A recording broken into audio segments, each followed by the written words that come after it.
recipe for a strawberry jam with a perfectly clear syrup and ideal color, which even those entering the kitchen for the first time can easily prepare without the hassle of skimming off the foam.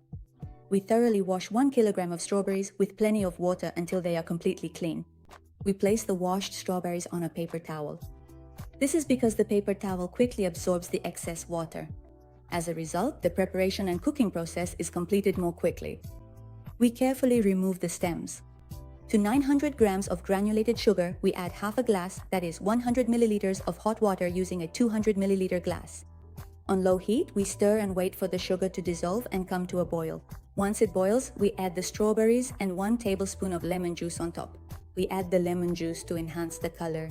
We boil it on low heat for about 15 to 20 minutes until it reaches the desired thickness. We do not touch the foam. In a moment, I will show you how you can do this in just 2 minutes without tiring yourself.